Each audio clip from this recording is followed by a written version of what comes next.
Assalamualaikum warahmatullahi wabarakatuh. Allahumma salli ala Muhammad. Allahumma salli ala Muhammad. Allahumma salli ala sayyidina wa maulana Muhammad. Alhamdulillahi rabbil alamin. Alladzi muqawwirul laila 'alan nahar.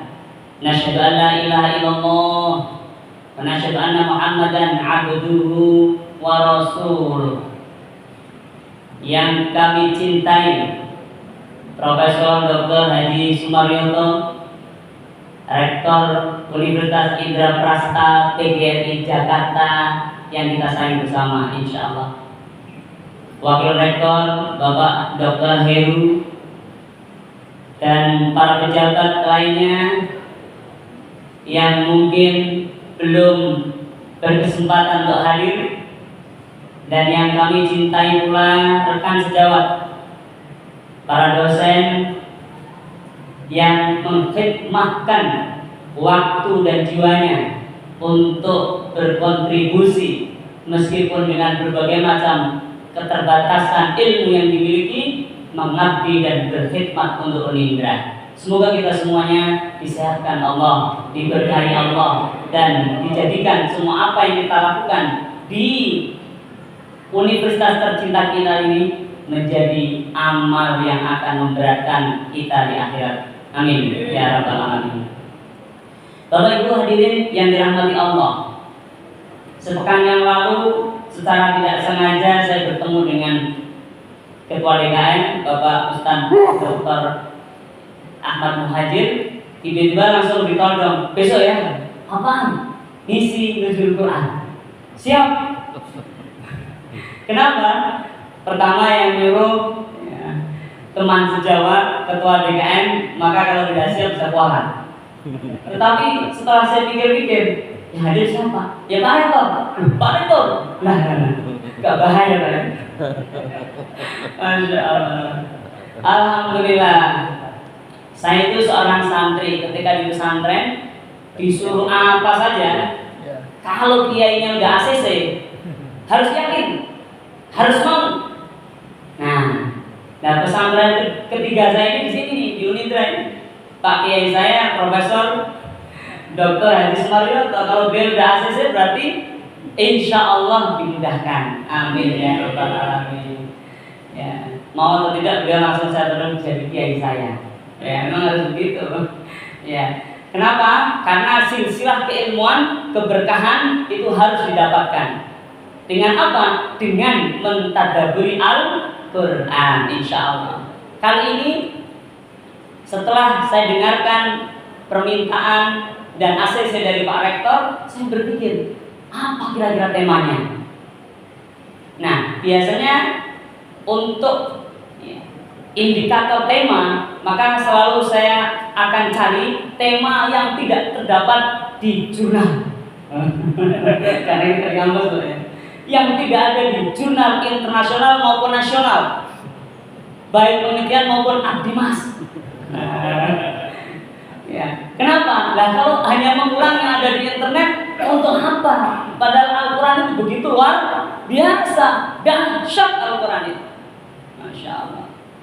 Bapak Ibu hadirin yang dirahmati Allah, temanya mungkin agak asing karena memang unik ya, bahwa nuzulul Quran ini harus dimaknai dengan serius dan menjadi bekal bagi para cendekiawan. Siapa itu cendekiawan? Kalau kita buka KBBI, cendekia, cerdas, berakal, ya, teliti, ya, dan lain sebagainya. Kalau cendekiawan, maka orangnya. Dan kalau kita lihat, kampus itulah tempat orang yang cerdas, orang yang berakal, orang yang cermat, insya Allah. Maka pas banget nih bahwa Al-Quran harus dimaknai dengan serius sehingga kita mendapatkan hasanah mutiara yang menjadi bekal bagi kita insya Allah para cendekiawan. Amin ya rabbal alamin. Jadi sebelumnya saya juga banyak berdoa, ya Allah, semoga yang saya sampaikan nanti bisa menjadi hal yang baru. Amin. Amin teman-teman. Bisa menjadi semangat yang baru. Amin. Alhamdulillah. Dan bisa dieksekusi secepatnya. Tidak tunggu lama-lama. DPR nggak pakai lama. Ya, siap insya Allah ya. Siap insya Allah. Siap nggak siap tetap akan jalan ya insya Allah. Bapak Ibu hadirin dirahmati Allah. 1414 tahun yang lalu, kurang lebih ya dalam masa hitungannya, Al-Quran pertama kali diturunkan oleh Allah. Mulai diawali dari Lauh Mahfuz ya, sampai Baitul Izzah. Dari Baitul Izzah baru turun ke Rasulullah Muhammad Sallallahu Alaihi Wasallam secara tadrijian, secara bertahap. Masya Allah. Lamanya kurang lebih 22 tahun. Masya Allah. Untuk apa ini? Jelas sekali. Allah sampaikan di awal surat Al-Baqarah, "Dzalikal kitab la raiba fihi hudal lil muttaqin." Jadi Al-Quran ini bukan untuk lomba. Betul ya Pak Rektor? Saya masih ingat dulu Pak Rektor nasihatnya untuk dosen agama waktu ada MTQ itu Pak Rektor. Ya. Al-Quran itu sebenarnya esensinya bukan untuk lomba, tapi untuk petunjuk kehidupan. Karena indahnya suara, karena pertarungan perlombaan yang begitu dahsyat dengan hadiah-hadiahnya, jangan sampai melupakan esensi utama bahwa Al-Quran adalah hudal lil muttaqin, petunjuk bagi orang yang bertakwa. Masya Allah. Nah, siapa yang paling cepat menangkap petunjuk ini? Padanan di dalam Al-Quran dengan kata cendekiawan itu adalah ulul albab. Orang yang cerdas, orang yang berakal, orang yang rasional, orang yang positive thinking. Ulul albab. Maka sekali lagi yang paling cepat menangkap Al-Quran itu adalah ulul albab, adalah cendekiawan. Ketika dia baca Al-Quran dengan background komunikasi seperti saya, banyak sekali ilmu-ilmu komunikasi yang seakan Allah curahkan. Backgroundnya ekonomi, baca Al-Quran, banyak sekali mutiara yang akan Allah curahkan. Backgroundnya teknik nuklir, membaca Al-Quran, banyak sekali mutiara teori-teori baru yang akan Allah curahkan. Dan itu sudah janji Allah. Itulah kenapa nuzul Quran selalu diperingati, jangan sampai lupa esensi sebenarnya. Bahwa ini petunjuk, ini dasar sekali, ini berubah kehidupan manusia. Allahumma shalli ala Muhammad. Masya Allah. Bapak Ibu yang dirahmati Allah. Nah, kemudian kita lihat sekarang nih, cendekiawan adalah orang yang berilmu, cerdas, teliti, cermat, berpendidikan. Kalau ada orang tahu bahwa sholat 5 waktu itu wajib hukumnya dalam Islam dan dia seorang muslim, tetapi ternyata dia tidak menegakkan sholat 5 waktu atau masih belum lengkap 5 waktu, maka dia sebenarnya tidak mendapatkan ilmu hikmah dari Allah. Semoga bisa memberikan gambaran awal ya. Ada orang yang sulit memaknai kehidupan, padahal dia berpendidikan tinggi. Ketika ada orang marahin dia, langsung emosional, langsung reaktif, langsung membalas. Maka dia belum mendapatkan ilmu hikmah. Beberapa tahun yang lalu, ketika Prof. Haji Dr. Sumaryoto menyampaikan beberapa pandangan di pertemuan dosen, dan beliau berkisah, kalau tidak salah 2006 ya, kalau seingat saya, mohon maaf kalau ada teman-teman.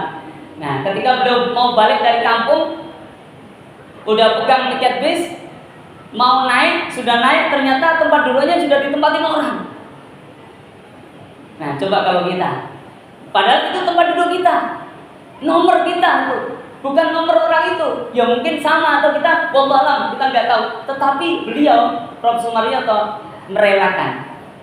Beliau nggak terlalu bersalahkan, beliau turun, menanyakan kepada pengurus dan dikasih tahu ini dan beliau bersedia menunggu bis berikutnya 15 menitan kemudian.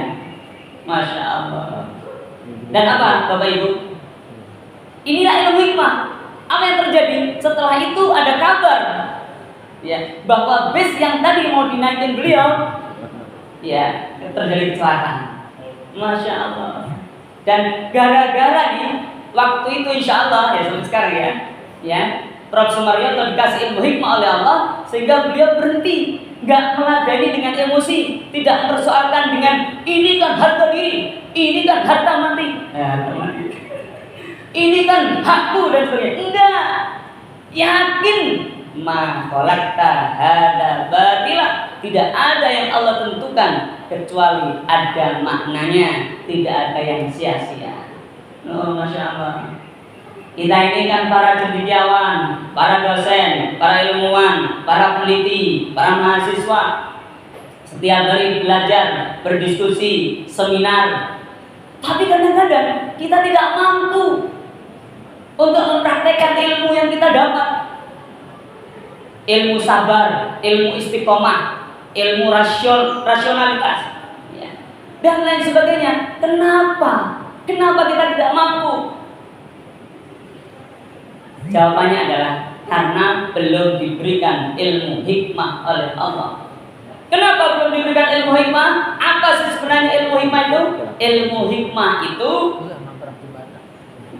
menurut Ibnu Katsir, menurut As-Sa'di, ketika bicara tentang hikmah, maka hikmah itu dari secara bahasa al-man'u minadz dzulmi, mencegah dari kezaliman.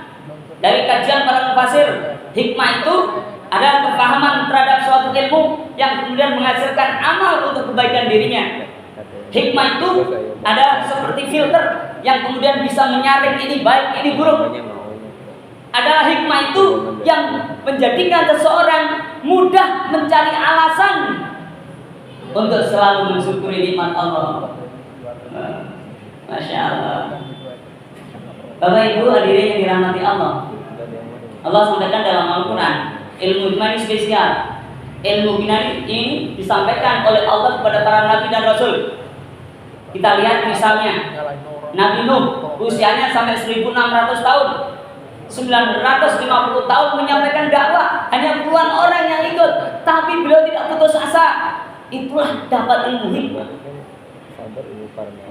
Lihat Nabiullah Ibrahim alaihissalam, ketika berdakwah malah pertama kali harus bertentangan dengan ayahnya, tapi beliau tidak putus asa, tetap salut, tetap hormat, tetap mampu menyikapi ayahandanya dengan sopan meskipun berbeda akidah. Ilmu hikmah. Nabiullah Ibrahim ketika sudah terancam harus dimasukin api, dilemparkan ke dalam api, beliau tidak takut, yakin akan pertolongan Allah. Itulah ilmu hikmah dan dia sama. Terjadi ke Nabi Yusuf, Nabi Musa, Nabi Ayub, dan para nabi yang lain dalam Al-Quran disebutkan mereka, para nabi, para rasul, para orang-orang soleh, itulah yang akan diberikan ilmu hikmah oleh Allah Subhanahu wa Ta'ala. Makanya ini penting untuk para cendekiawan agar ketika dapat ilmunya langsung bisa mengeksekusinya. Tadi contoh sederhana, tahu sholat wajib tapi tidak jalankan, ya. Tahu kalau ini tapi tidak dilakukan, tahu kalau itu tapi tidak dilakukan. Ini tidak dapat ilmu hikmah. Allah sampaikan, yu'til hikmata man yasha. Allah itu akan kasih hikmah, ilmu itu kepada yang Allah kehendaki. Wa may yu'tal hikmata faqad utiya khairan katsira. Bagi orang-orang yang diberikan hikmah oleh Allah, maka dia diberikan kebaikan yang banyak. Utiya khairan katsiran. Apa itu kebaikan yang banyak? Kebahagiaan, keberkahan hidup, ya rezekinya lancar, sehat, dan lain sebagainya. Insya Allah. Nah, hadirin, ini sangat penting Al-Quran ajarkan. Yang 1414 tahun yang silam sudah dimasyarakatkan oleh baginda Nabi, sudah disampaikan para sahabat, diturun-temurunkan sampai kita sekarang Dan hari ini saya mengulang kembali apa yang sudah diajarkan Rasulullah berdasarkan Al-Quran yang mungkin terlewatkan. Jadi kira-kira kita nih, mau tidak Bapak Ibu, ketika ada orang menjelekkan kita, mencaci kita, menghina kita, menganiaya kita, kemudian kita tidak terpengaruh untuk membalasnya, kita ikhlas memaafkannya, kira-kira mau tidak? Siapa yang mau ya? Mau, teorinya mau harusnya. Prakteknya seperti apa? Ya. Tapi kan, coba lihat. Ya. Fabima rahmatin minallahi linta lahum walau kunta faddan ghalidal qalbi lan faddu min hawlik fa'fu anhum wastaghfir lahum wa syawirhum fil amr fa idza azamta fatawakkal 'ala Allah innallaha yuhibbul mutawakkilin. Masyaallah. Al-Imran 159. Ini perintahnya Allah kepada Nabi Muhammad dan pada umatnya Nabi, fa'fu anhum, maafkan, tidak ada alasan. Sebesar apapun dosa, maafin. Kesalahan dilakukan orang terhadap kita, maafkan. Tidak usah nunggu penelitian dulu. Ada sekian ribu orang diteliti dalam sebuah jurnal, ternyata memaafkan itu begini, mengurangi hormonnya negatif, menambah hormon positif, menjadikan dia semakin sehat. 1414 tahun yang lalu, ini sudah amalan orang beriman. Ini sudah amalan orang yang dikasih hikmah oleh Allah. Mudah sekali. Buktinya Rasulullah ketika dicaci maki, dilempar di Taif, beliau maafin, bahkan beliau doain, wastaghfir lahum, mintakan ampun kepada Allah. Yang nyuruh Allah. Ilmunya sudah tahu, tapi kenapa kita berat menjalankannya? Ini yang akan kita kasih kuncinya. Tapi sabar dulu, akan kita lanjutkan sedikit lagi. Masya Allah. Apakah itu hanya terletak pada Nabi dan Rasul? Tidak. Orang-orang soleh berikutnya, lihat Abu Bakar As-Siddiq. Beliau ini luar biasa. Seluruh hartanya diwakafkan fisabilillah. Suatu ketika ada sepupunya namanya Mistah. Sepupunya yang namanya Mistah ini orang fakir, selalu dibantu, selalu disumbang. Kehidupannya tergantung di perekonomian Abu Bakar As-Siddiq. Tapi ketika keluarga Abu Bakar, Aisyah binti Abu Bakar bersama Rasulullah Muhammad SAW digoncang dengan berita bohong, fitnah yang disebut dengan hadisul ifki, marahlah Abu Bakar. Marah. Kemudian turun ayat. Ya.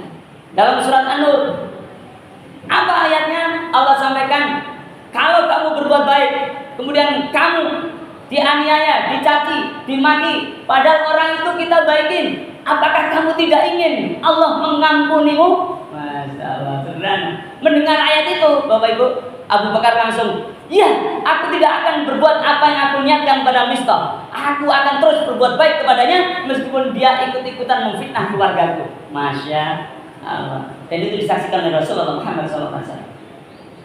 Kok bisa ya Abu Bakar seperti ini? Padahal beliau manusia biasa.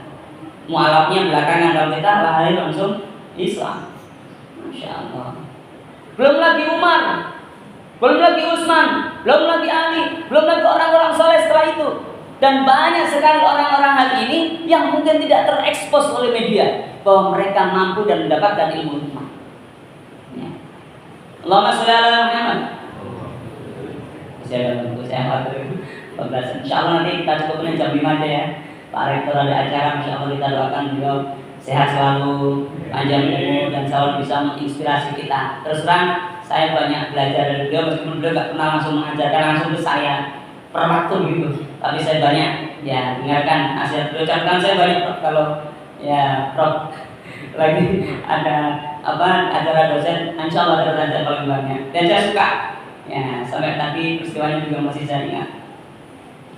Bapak Ibu hadirin, apa yang bisa kita lakukan agar seorang cendekiawan mendapatkan ilmu hikmah? Yu'til hikmata man yasha, agar kita diberi hikmah oleh Allah Subhanahu wa taala. Sudah siap nih? Sudah siap Bapak Ibu ya? Insyaallah pertama ini pertama sudah selesai banyak masalah kita, tapi harus kita lanjutkan berikutnya. Yang pertama ya adalah serius bersyukur. Bukan hanya bersyukur ya, ada tambahnya. Serius bersyukur. Ya, coba. Ya, Masya Allah. Ya, Allah sampaikan banyak ayat dalam Al-Quran ya, termasuk ya, laqad ataina Luqmanal hikmata anishkur lillah. Masya Allah. Allah itu kasihkan Luqman, keluarga Luqman, ada keluarga Imron, ada keluarga Maryam, ada keluarga siapa lagi dalam Al-Quran? Isa, ada keluarga Ibrahim, ada keluarga para nabi dan rasul. Mereka semua diberi hikmah oleh Allah. Dengan cara apa? Anishkur lillah. Bersyukurlah kepada Allah. Faman yashkur, siapa yang dia bersyukur itu? Fa'in nama yashkurul nafsi, sesungguhnya dia bersyukur kepada dirinya sendiri. Wa may yakfur, siapa yang gak mau bersyukur, selalu protes, selalu ini harusnya begini nih, ini begini nih, kok dia sih, ke aku sih, kok ini sih, kok ini sih, kok ini.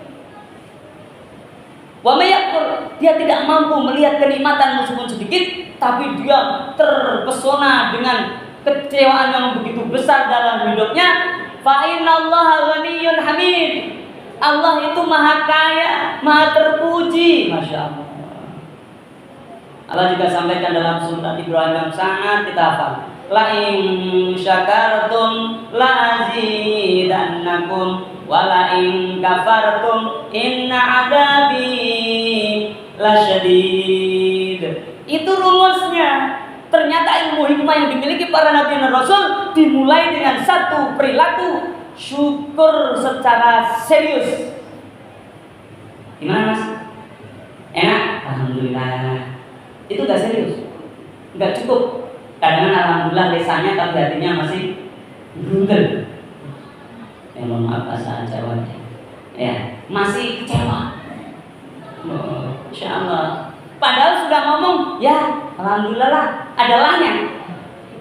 Itu berarti kolil sedikit.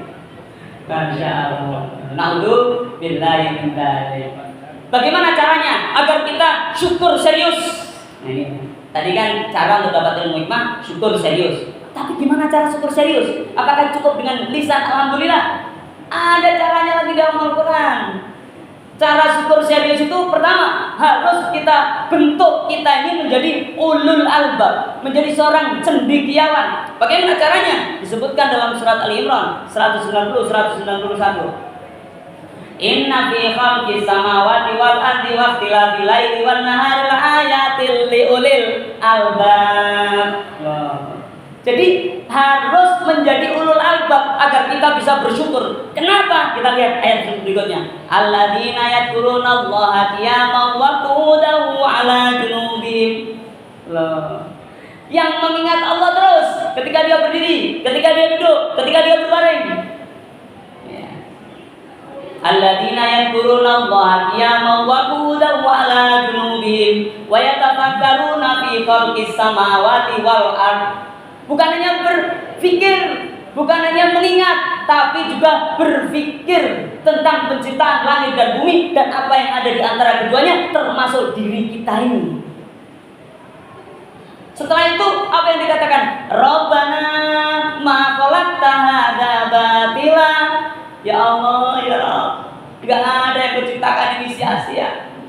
Subhanaka faqina adzabannar. Ya Allah, Engkau Maha Suci, selamatkan kami ini dari api neraka.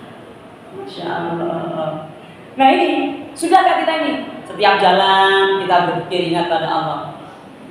Ya, setiap kita berdiri ingat pada Allah, duduk ingat pada Allah. Enggak perlu harus merapatkan zikir lafziyah. Ya Allah, ya Allah, ya Allah, sallallahu. Enggak usah, enggak apa-apa. Zikir itu ada dua macam, jahriyah sama sirriyah. Dan Aisyah radhiyallahu anha mengatakan ya bahwa beliau lebih menyukai mengingat Allah di hatinya dibandingkan dengan mengingat Allah dengan lisannya, dengan perbandingan 70 kali. Masya Allah. Jadi itu Aisyah, orang yang dekat sekali dengan Rasulullah Muhammad SAW. Oke, sedikit lagi jalan. Orang kalau mau bersyukur dengan serius, maka dia harus membentuk dirinya menjadi ulul albab. Bagaimana caranya? Dia berpikir dimanapun dia berada, di hatinya. Bukan hanya berpikir, tapi dia memikirkan alam semesta, kanan kirinya, setiap fenomena yang dia lihat, dia pikirkan. Nah, bagaimana cara mikirnya? Jangan-jangan malah ngelamun, malah husnudon, berburuk sangka. Baginda Nabi menyatakan cara memikirnya, cara berpikirnya gampang. Apa kata Rasul? Ma min abdin yad'u li akhi bi dhahril ghaib illa qala al malaku walaka bimithlin. Tidak ada salah seorang dari hamba muslim yang mendoakan orang lain tanpa sultan orang yang didoakan, kecuali datang seorang malaikat mengatakan walaka bimithlin, kamu juga dapat bagian yang sama. Loh, gampang cara zikir, cara berpikir terhadap alam semesta ini yang dicontohkan oleh Nabi adalah mendoakan siapapun yang kita lihat, siapapun yang kita indra, siapapun yang terdengar telinga kita, siapapun yang bahkan kita pikirkan, bahkan siapapun yang terdengar dalam hati kita, termasuk orang tua kita yang sudah wafat. Ketika kita ingat beliau, langsung bacakan doa untuk beliau, bacakan surat Al-Fatihah, kirimkan untuk beliau. Itu ternyata caranya. Jadi nggak pernah akan lewat di pikiran kita ketika melihat siapapun, fenomena apapun, pikiran kotor yang ada, nggak akan pernah. Karena kita selalu memasang doa. Lihat Pak Rektor, doain. Iya, lihat mahasiswa, doain. Bukan hanya melatih dia, tapi mendoakan dia.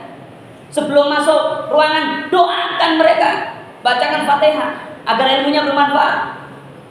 Kebetulan saya ngajar retorika kok di kelas.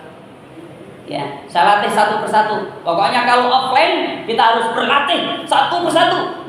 Nah, ternyata masya Allah, setiap mahasiswa punya keunikan, punya keistimewaan, punya kelebihan. Tapi kalau kita tidak dapat ilmu hikmah, tidak akan pernah kita mendapatkannya. Sampai ada yang suaranya bagus, ternyata saya tanya penyanyi kafe.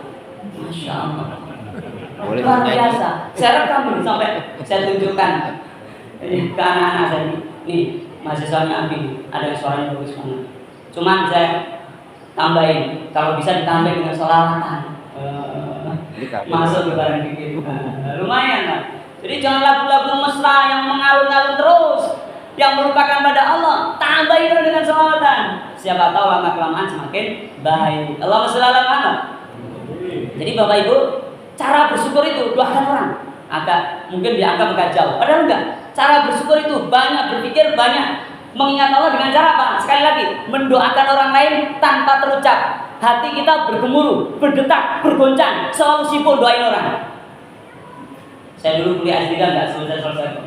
Ada satu grup, yaitu grup kumpulan yang enggak selesai-selesai. Masya Allah.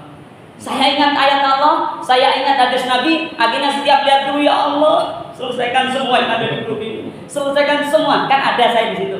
Selesaikan semua ya Allah. Ternyata alhamdulillah, selama saya mendoakan itu, ternyata saya juga ditakdirkan Allah selesai.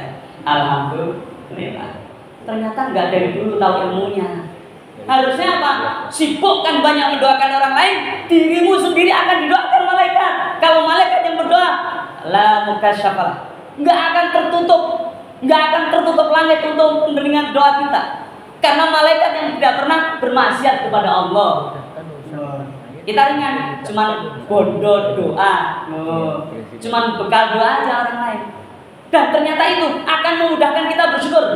Ada tambahnya, ya untuk bisa bersyukur lagi, ini cuma dua, nggak usah khawatir dong, sudah lagi selesai. Ya, cuma dua. Yang pertama, serius bersyukur. Caranya gimana tadi? Jadikan ulul albab. Pikirkan yang kita lihat, yang kita indra, yang kita rasa, dan ungkapkan pada Allah. Doakan itu semua dengan doa kebaikan. Tuh, ya. Yang kedua, kalau mau bersyukur serius, sering-seringlah menangis, bukan tertawa. Ya, kalau ini tertawa nggak apa-apa. Ya. Tapi menangis itu kapan? Kalian. Baginda Nabi pernah bersabda, Sab'atun yudhilluhumullah yauma la dhilla illa dhilluh. Ada 7 golongan yang akan dinaungi oleh Allah, di mana tidak ada naungan selain naungannya Allah.